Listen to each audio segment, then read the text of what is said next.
if you've caught our most recent episodes, this is going to be a bit of whiplash, as we've spent 6 episodes across the breadth of Italy, and this time we're up at the northern extremities of Scotland. And, having vacillated back and forth on how or when I could do this, happy to say I just decided, this is a thing that we're doing.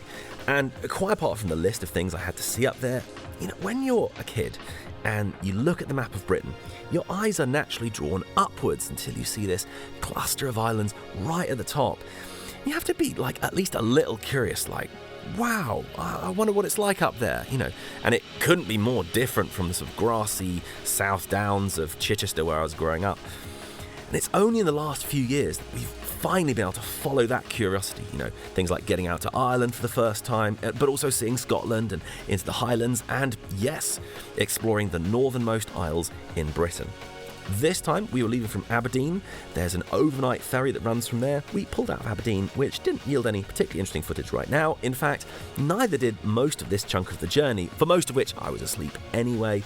I had this reclining chair, which was fine. I pride myself on mostly being able to sleep in less than ideal circumstances, but for some reason they insisted on running the aircon as if we were in the Mediterranean, and given that this is the North Sea, I spent most of the night shivering under whatever warm clothes I had to hand. Well, woke up around 4 a.m, and having stopped at Kirkwall around 11 p.m. the previous evening, we were just passing Fair Isle, which, if you didn't know, is this tiny halfway point between Orkney and Shetland. Around 5:30, the Shetland Isles finally came into view. It was late May, so already broad daylight by then. The views were beautiful, but we're somewhat further away, which doesn't make for quite as compelling footage. So Lerwick eventually came into view. We disembarked. Not a huge amount we're going to film there just yet. There are, nicer buildings, but since there was little sign of coffee before 8 a.m, and I only had slightly downwards of 72 hours to see everything, pretty much just got straight on a bus to get out and about. Now, while a somewhat gloomy day for now, the bus south yielded many beautifully moody views, and since the mainland of Shetland is so long and thin north to south, this seemed like exactly the right thing to do for a first look. Got right to the southern tip of the island and got off just short of Sumber Airport, and it was out into the brisk chill of the island coast. If it weren't for the planes and helicopters, it would have been quite peaceful, Few cars, just the sound of the wind, seabirds wheeling overhead. There was this rather nice beach under less than inviting skies. The southern extremity of the mainland has some of the island's most remarkable ancient sites. First of all, Jarlshof. Now, this, I was low-key peeing myself with excitement. Amongst other things, it's sort of a Shetland version of Skara Brae, whilst also having a clearly visible Viking settlement and these fascinatingly mysterious Iron Age domestic structures that tunnel and weave around this central axis. It's all just incredible, particularly fascinating to see the various ways the successive generations built to keep out the island winds. And the necessity of building out of stone has ensured its survival, where attempting the same out of wood, which is notably in very short supply on the islands, would have left us with nothing. Now, I am biting my tongue from going into a full breakdown of everything here, which is a job for future history episodes, but this was a huge milestone, and one of the main things that drew me up to Shetland in the first place. Then onward and walking around West Voe Beach, which was a delight, even with the moodiness. And the water really did look that blue, even under grey skies. That's not a colour retouch. Well, had to cross the airport momentarily. This is one of those fun places where you actually have to drive/walk across the runway, as space is tight down here and there isn't space for a runway and a road. Quick look at Scatness Brock, though for some reason it's only open to the public on Fridays in summer, so this was just perimeter only. It's also partway being restored, as you can see from the sandbags. Then a little adventure down the Ness of Bergy, which provided some spectacularly dramatic coastline. I think I may have discovered a piece of the Death Star here, enjoying getting these tempestuous shots of the waves crashing up against the black rocks.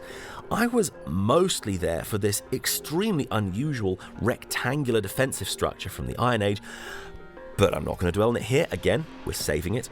Even caught sight of some seals down below, and for a change, at a distance my zoom could actually capture. Grateful that this chain has been set up. You definitely don't need to be a professional climber to be down here, but you are scrambling over bare, jagged rock in wet weather with pretty severe drop-off in either direction. So, walked back, had been fortunate that while it all looks very threatening on camera, the winds had been manageable and the rain had only been spotty. Back past the tin houses, and with that, bus back to Lerwick, feeling that strange hot blush in your face when you've been out in the winds for several hours. Well, dropped my stuff at the guest house. It's a nice little old-fashioned place with a view. Lerwick is all right. It's pretty nice, definitely pretty in parts. Stopped in on coffee culture.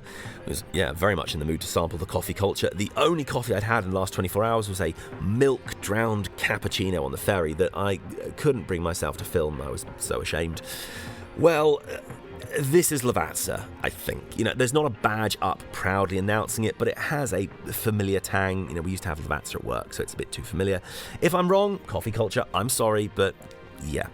Still had a few minutes before the next boat, so sure, why not? Tried the island larder. This was okay. Actually, a little better than okay. Think if it were immersed in milk, the flavour might disappear, but as an espresso, not bad. Then it was onto the ferry to begin the long journey through fire and treacherous waters, through mountains and many dangers. We travel east for 40 days. Nah, just playing. It's the Bressay ferry that clocks in at 7 minutes.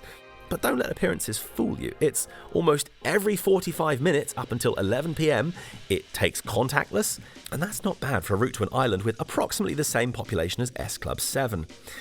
Well, it was nice to see some Shetland ponies. We had a walk of a little over an hour to some Anoraki archaeological stuff that is likely of limited interest to the general audience. Just a quick aside here. I have this recurring dream. I keep having it. In the dream, I see something amazing and I reach for my camera to shoot it, but in the time it takes to get my hand to my pocket, the sun suddenly plummets at the speed of a cruise missile, and all of a sudden it's the end of the day. And I have this outrage, like, what? It can't be dark already. I've got so much still to film, and it was like midday only like 3 seconds ago. So this anxiety dream does partly manifest if you attempt a filming day, well, really, November to February, where if you've been driving and no matter how carefully you've tried to apportion your time, by 3 p.m, the good light is almost gone and it's pretty much game over for the day. Anyway, on Shetland, this is reversed to an almost hilarious degree. In the summer months at least, sundown at the tail end of May is around 10:40 p.m. So for general outdoor activities, you can pretty much just take all the time you need, which is good because, for example, just one way across Bressay was about an hour. It had become apparent that Shetland has played a clever prank on all the history enthusiasts. If I was somewhere else, like, say, Dartmoor, I'd look at this and be like, oh, this might be the remains of a Bronze Age hut circle. But here, the thing is, there are so many ruined farmhouses that may only be like 100 or 200 years old. It completely throws you off, and there's scarcely a hillside on the whole of Shetland that doesn't have these ruins. Like, they're cool and very evocative and all, but just not as ancient as I might have wished. Anyway, on the other side of Bressay, this is the Isle of Nos. I was mainly there to catch footage of this broch, which, I know there's not much to see. Look, you do your hobbies, I'll do mine.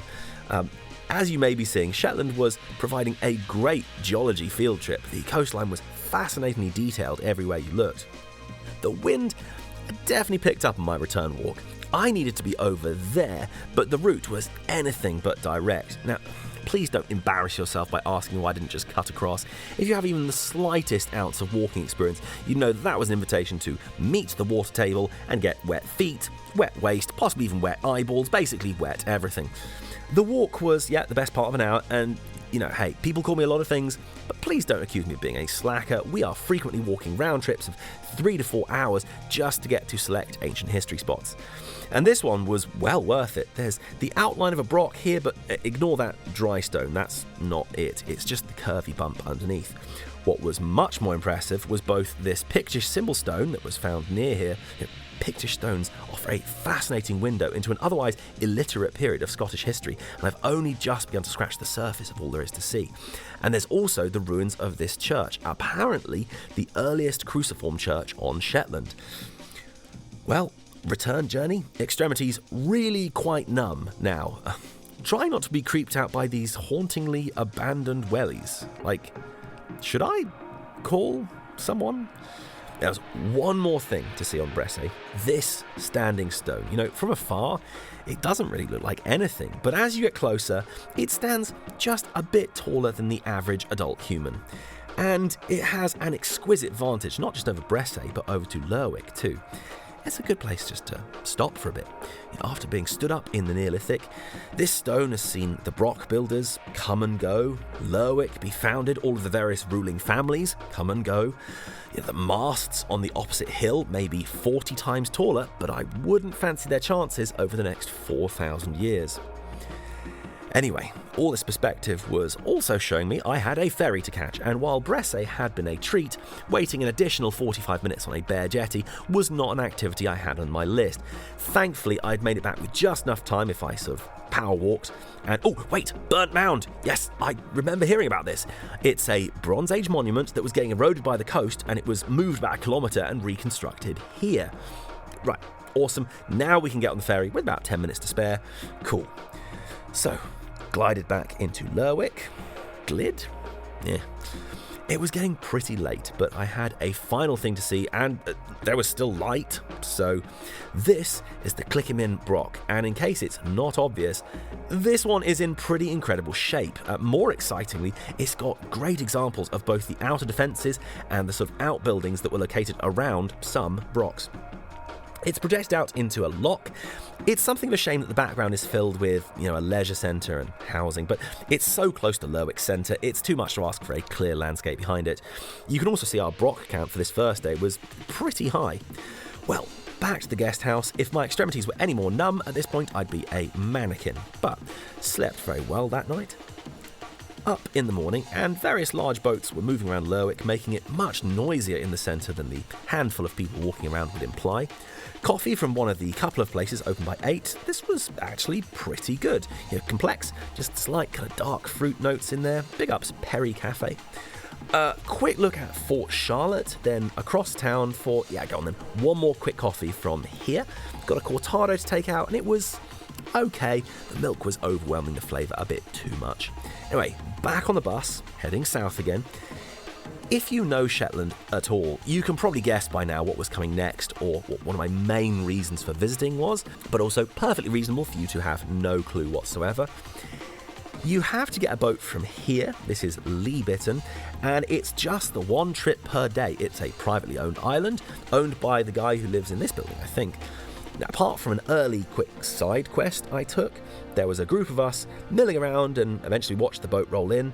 I was mostly surrounded by bird watchers, which appears to be one of the biggest draws. Well, short crossing, and I won't stall any longer. This is the Brock of Musa. It's probably just one of the most remarkable ancient treasures in Shetland, and one of the more remarkable places in Scotland in general. It's the best preserved Brock you'll find anywhere, almost certainly the best preserved pre-Roman structure of any kind in Britain. I could keep heaping on the accolades. It really is amazing. Now, I realised I have launched into this episode speaking as if Brocks are self-explanatory, and in fact they are anything but. Even Anaraki types like myself who enthuse about such things have to freely admit that we are perhaps surprisingly in the dark about these otherwise very prominent ancient structures. We don't know for sure what prompted their construction. We're not entirely clear on use, like the idea that they're purely defensive has been drawn into question, or how it is that they're so widespread in Scotland but nowhere else, and even in the borders of modern-day Scotland their distribution is somewhat uneven. We don't even have a name that's come down to us for the culture that built them. Don't say the Picts. You are about 500 years out on that one, but that's if we could really nail down who the Picts were, which, nope, not definitively. We're not even convinced it's a particularly useful label for what was going on in Scotland at that time. You know what? I'm not going to get drawn on that here. So, look, it's a lot, okay? But all that doesn't need to take away from enjoying these. In fact, if anything, it just makes them more exciting. Back to Musa. I didn't attempt to make it all the way around the admittedly modestly small island. I basically just want to get some decent time to both explore the Brock, but also just sit and consider it for a while. It's a long way up to see this, so I was definitely savouring the occasion. I did just briefly nip across the field to quickly check out these burnt mounds. Anyway, it was back on the boat. The guy heading up the trip was good fun, and having finally made it to the best preserved Brock in Scotland, and by extension, the world, that was a huge rush.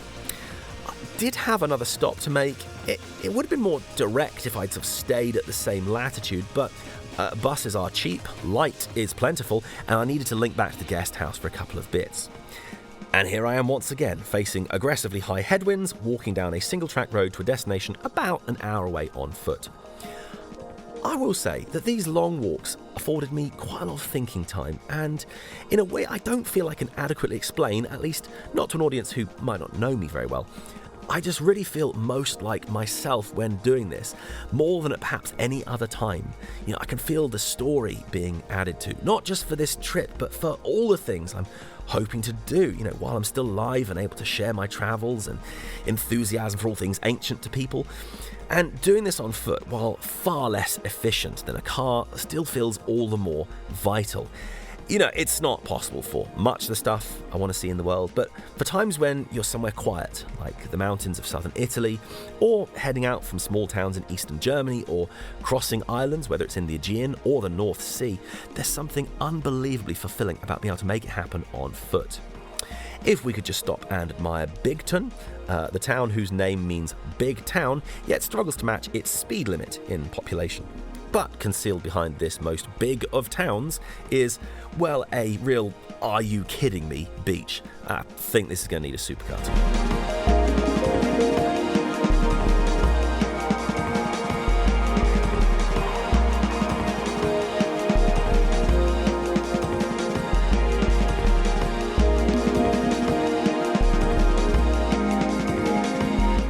Walk across the beach, you reach St. Ninian's Isle, and this includes a church which is believed to be from the 1100s, though it contained a much earlier treasure. There was a Pictish hoard that was unearthed here. St. Ninian's is a special place. I spent a while there just thinking about what it means to be here. It wasn't a euphoric, I'm having the best time ever vibe, but was having a good time for sure. And I love surprising stuff about the way I assign meaning and value. I'm serious about this. Look, this is a Johari window. Okay, I think I might be introspecting a bit too hard at this point, but there it is. Well, started back, somewhat more achy for all the distance covered that day. I thought this sign was being facetious, since Ireland most certainly is not in that direction. Turns out there's a town called Ireland here. So, there you go.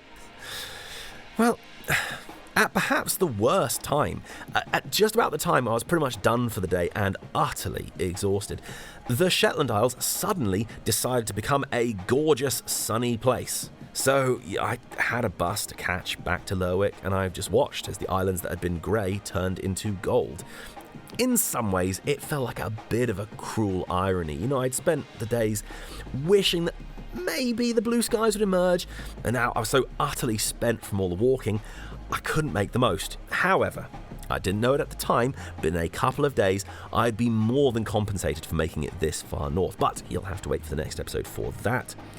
This was after 11 o'clock, and it still wasn't properly dark. Well, next morning, back onto the bus early. To be honest, wasn't feeling the greatest, so I got most of the good footage on the way back. It's a bit of an odd one. I was heading to the much more remote west of the mainland. Kept forgetting it was only just 8 in the morning. The cold and damp air eventually woke me up enough.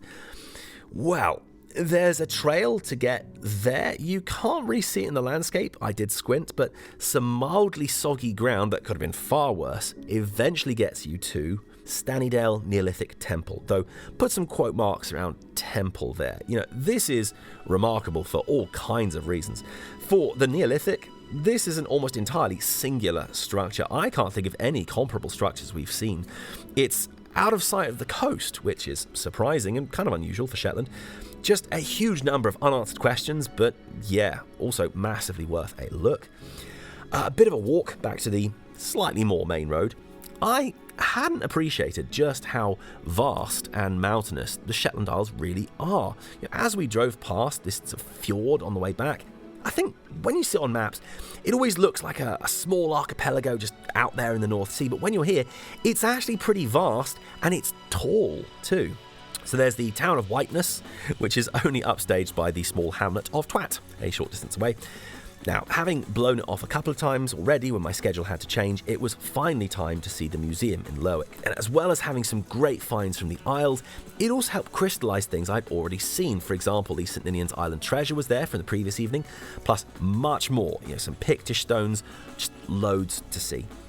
And, everyone spoke very highly of the cafe, and wanting both a comfort drink and a chance to try the espresso without the blanket of milk, I double parked myself. They were pretty good. Yeah, probably joint first for Shetland so far. So I was affording myself that rarest of luxuries, permission to slow down and rest a bit. I'd calculated from the off that with what I wanted to see, I probably couldn't give over an entire day to checking out the Northern Isles. So it had been a pretty good cross-section of essentially the bottom half of Shetland, pretty much the mainland. With that in mind, and not with anywhere I needed to be for another 3 to 4 hours, decided, just out of curiosity, to briefly get on a bus to Scalloway. Can't lie, even though I was only there for an hour, that was an hour that I struggled to fill.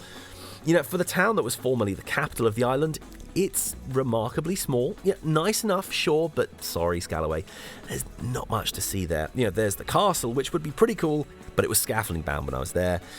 But, saw it briefly, and there it is. And with that, it was nearly time to get back on the boat and leave. I feel like I've covered most of what I wanted to say about Shetland. Definitely an exhilarating first visit.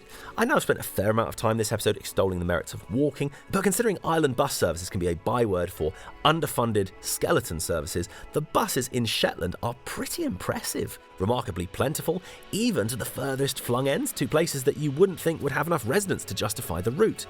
From what I understand, I think it was either brought into public ownership, or in any case, it seems to operate a people-first approach, rather than, how can we squeeze maximum profit, load the organisation with debt, and make it collapse, which is the model we use for all of our other public amenities elsewhere in the UK. It was definitely amazing to scratch the curiosity itch I mentioned at the top of the episode. Unsurprisingly, when you're there, you end up running this sort of, I wonder what it's like to live here. And while I can't say with any authority, I've seen residents of Scotland's more remote isles get kind of irked by the constants of media attitude of, oh my goodness, this island that's so remote, how does anyone ever survive there? They must be so different from us. It's could you pipe down? We have Wi-Fi. We're not scratching around in the dirt. Yeah, it's not exactly like living in a housing estate in Sheffield. There's some challenges and drawbacks, but it's hardly so, whoa, how extreme and remote. Anyway, with us pulling away on the boat, we are far from done, as next we are on our way to Orkney and things were about to massively turn around. So join us next time for that. If you've enjoyed the music in the background, it's ours. We make all the music for these episodes, and you can catch it all on bandcamp.com. If you want to support us at the channel, that's the place to do it. Please follow us on all the socials. Also, I know we kept saying that we're saving a lot of the historical stuff we saw this episode. Well, there's something you've really got to see.